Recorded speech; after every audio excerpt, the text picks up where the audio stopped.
Yes. All right. The Annandale Atoms, you all came out prepared. Coach, if you could just give us an introduction. Yes, I'm Coach Christopher Bagot of the Annandale Atoms. This is the 2025 Atoms here. I'll let each player kind of say their name, position, and year.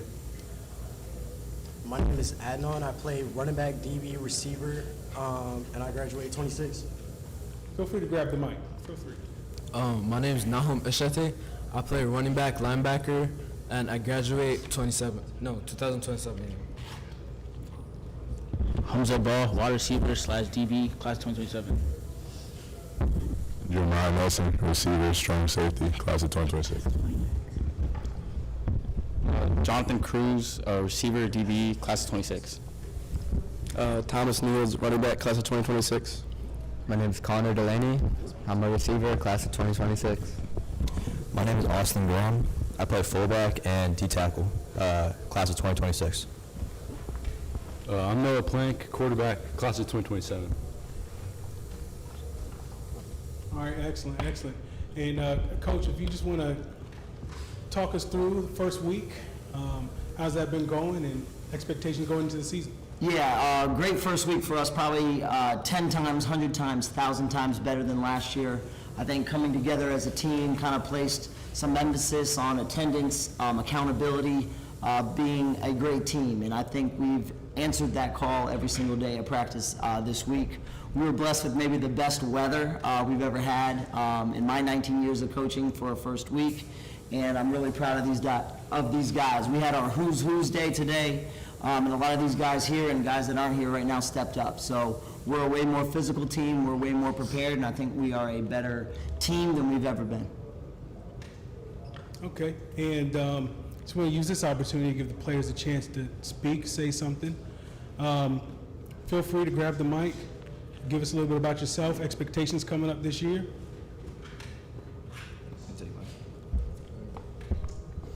Yeah, like Coach said, I think this week went great. I think this group that we have here is a very tight, group, as a family.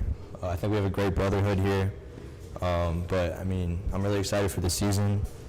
And yeah, it's going great. I feel like we got a lot of big things going on. I feel like everybody's really bought into the program. Everybody wants to win. Everybody has a really winning mentality. Okay. On that note, I'll go ahead and cut to our press so we can get some media questions in. Coach and Players, Dwight Vick, Victory Life Legacy Podcast. Coach, you guys came in with a lot of energy. You might be the deepest team that we've had today, and then a couple of you guys had helmets on, so I didn't know if we were going to scrimmage in here or not. Ready to go. I was getting ready to go to my trunk and get my helmet. I keep my helmet and pads with me. But on a serious note, you talked about this has been the best it's ever been. 19 years of coaching is nothing to sneeze at. That's a lot of experience and insight. When you talk about coaching, and I know you know this, there's always a life lesson to be learned, whether you win or you lose. As you approach this season, you guys just getting started, you have your whole season ahead of you this year. What have you taken from those previous years and applied it to some things you're going to do differently as a coach? The players are always learning, but so are the coaches. And what approach do you have this year with that mindset? Kind of like a off-the-field decision that we kind of came together as a group is that we needed to be healthier coming into the season. And for the last 2 years, we've been super banged up for our first scrimmage, our second scrimmage, our first game. So one thing I've done is we're still practicing in the morning, but on Wednesday and Friday, they didn't have to come in until 9 a.m. Just kind of save the legs and the body and get a little extra sleep. And as much as we tell these guys that they need sleep to be there, if we have a 7:30 a.m. practice, it's hard to get a full 8 or 9 hours of sleep, but it's a little easier with a 9 a.m. practice. We incorporated yoga twice a week, so we're gonna try to take care of their bodies in a way that I never have, with more emphasis on that. We have always provided them like a snack between practices when we have our two-a-days. We've given them a snack before and after practice just to make sure the nutrition's a little higher. So where we are trying to gain some advantages in the little things. And then on top of that, we've had a team meeting in between practices every day this week. Just trying to talk about things that are important to us, from accountability to trust, how we can become a better team, and I think those meetings have really worked. They've gelled as a team. We shout out 3 players every week or every day of who's done a good job, and then that person passes on to the next person. So these kind of small things I think have helped bring us together, and some are some new tactics. Today, all the seniors here had to cook pancakes, French toast, sausage for all the parents and the players in the program, and we had a team meeting today. So we're doing a lot of things. We're not just playing football. We're in the kitchen cooking, trying to make this a great year for the Annandale Atoms. I love that. And one more question from me before I pass the mic to Monet. You know, Annandale, I don't know if your players know this, but, you know, I played a long time ago in the 90s, and I remember Annandale won a state championship, I believe back-to-back. 93, 94, we had 6 state champions. Yeah, see, again, that was when I was coming out, so you guys took my ring. But on a positive note, you talk about culture. A lot of people talk about culture when they come before us and, you know, talking to the media. The culture you have with Annandale and what you're trying to get going, how do your players and your staff really make sure that everyone understands what the culture should be at Annandale? One thing we talk about is poised gentlemen. It's been the phrase that we've called it up for a long time, and what we want to do is we want to be the team with the most poise. We're not going to jump off sides. We're not going to let emotional penalties happen. And then when that whistle blows, we're getting back to the huddle or we're going back to doing our job, and we don't have time to mess around with the other team or try to get even with a selfish player or anything like that. So it's on our t-shirts this year. It says poised gentlemen. It's in our call-up. That's something that we've believed in since the 1970s when Bob Hartage was the coach. All right, continued with Dick Adams and Mike Scott, and now here with me, Chris Bagot. Only the 6th coach in Annandale history. There is a lot of history here, 6 state championships, and these guys have bought in on that. Anybody want to jump in? I'm glad you mentioned that because a lot of people don't realize you have 6 state championships. I knew that, but I just want you to highlight. Thank you. Yep. Coach, it doesn't seem like you have any problem with depth. I mean, there are a lot of guys here today, and I hear that most of you guys, I was listening, there's only 1 junior and the rest of you guys are seniors? Is that right? I got 3 juniors here. Three juniors up there? Yep. Okay, so Coach, these guys pretty much probably been playing with each other for the last couple of years, and I also heard that a lot of you are two-way players. So, Coach, with that, when anybody's number is called, you can look to them to step to any position. Talk about that a little bit. Sure. You know, we hope they all don't have to play full-time both ways, but I got some talented guys surrounding me right now that are going to be asked to play on both sides of the ball at times. And that's where we as coaches need to do a good job of make sure we're managing the load on their body and what they're being asked to do. I got some guys up here that are competing for spots, numbers, places, where they're going to be. I got guys on this that all can't get the ball every play. But I also watch them block like heck for each other, make sure that they're going to get the touchdown, and then we're all going to celebrate as a team. But yeah, we're probably a little bit more depth than we had last year, but maybe not as much as some of the other schools in the area, and we're going to try to get it done with these guys and kind of more of the emphasis. The competition that y'all have going on is friendly, or a little rough? Yeah, I think. Gets a little rough at practice sometimes, but we always remember, like, after practice, we're all brothers, we're all teammates working together, so it's a great thing we got going. You know, also, when we do have some success, we want to celebrate that success. So if you win that rep, we should all be happy for the guy who won that rep, and then we're going to go pick up the guy that needs to get picked up and have him ready for the next one as well. Nikki Wolcott, Washington Post. Chris, I was just kind of curious. I know even in the preseason form that you filled out, thanks for that, you mentioned kind of just the legacy of Annandale and just how you've seen these guys kind of continue to grow over the last couple of years. Just going into the season, how important is it to have a senior class with some experience, especially playing together, and how do you think, what foundation do you think that just provides to the program as a whole? Yeah, it's vital, it's key, and it showed up last year. It wasn't a successful year for us, wins and losses. We lost 2 games in the final minute, and we only won 2 games. So, you know, 4-6 isn't great, but 2-8 is really not good. And also last year's senior class was great, but I only had 1 kid that played all 4 years.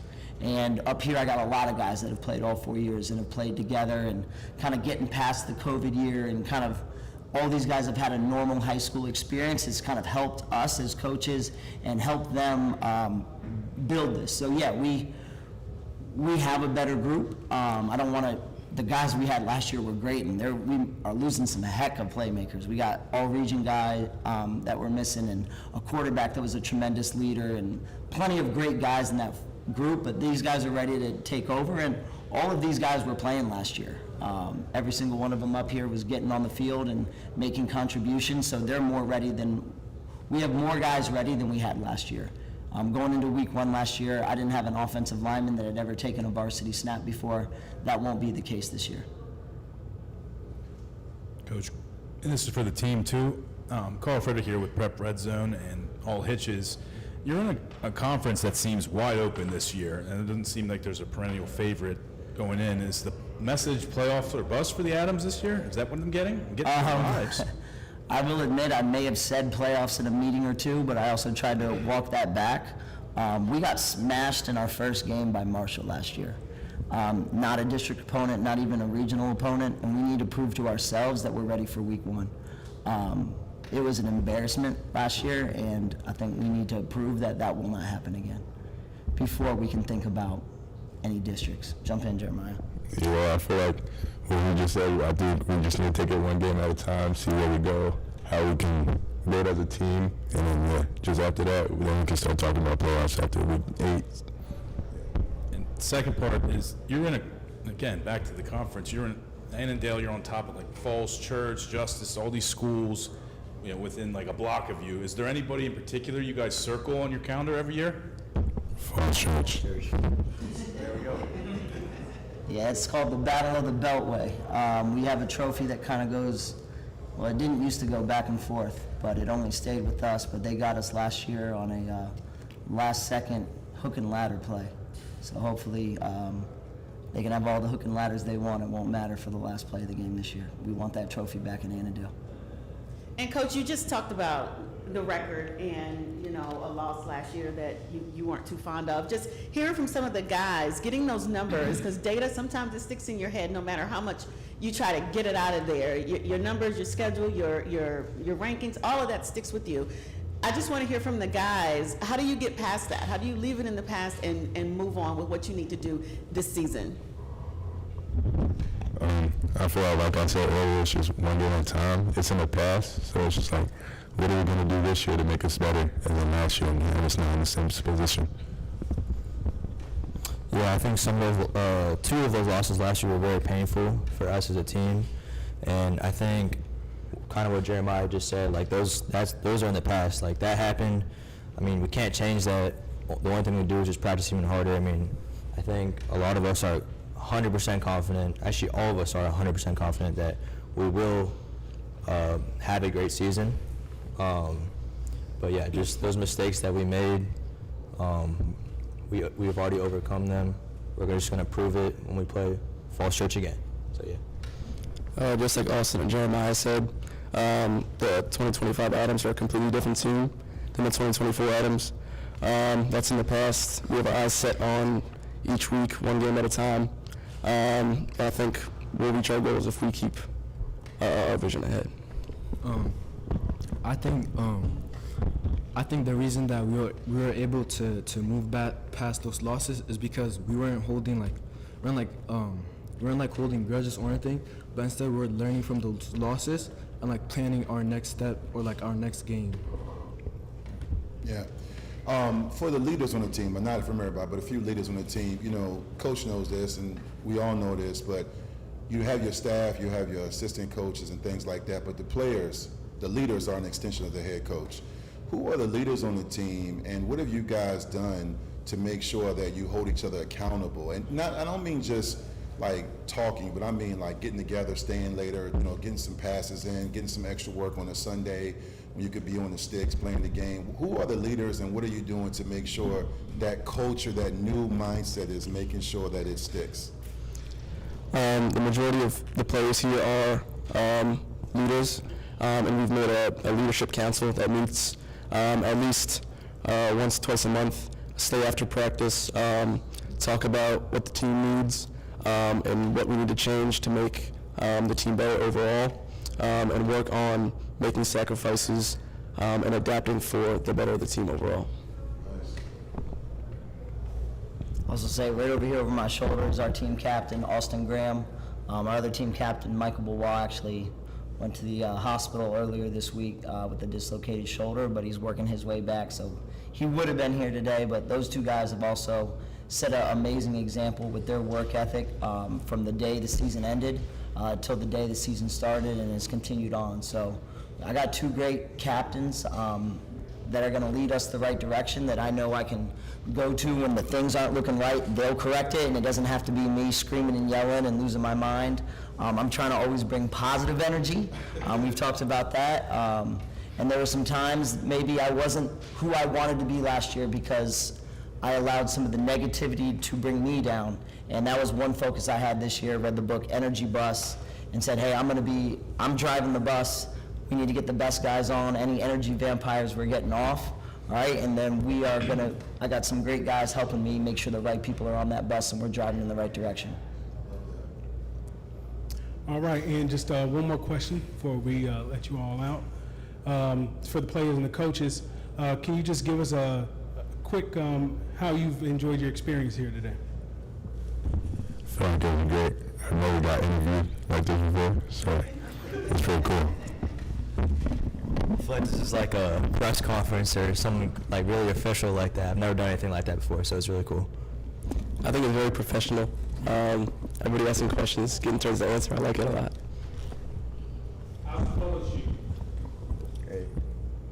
That's happening. So that's what they were most worried about. They weren't too worried about the questions and come up with great answers or anything like that. They just wanted to look good in the pictures.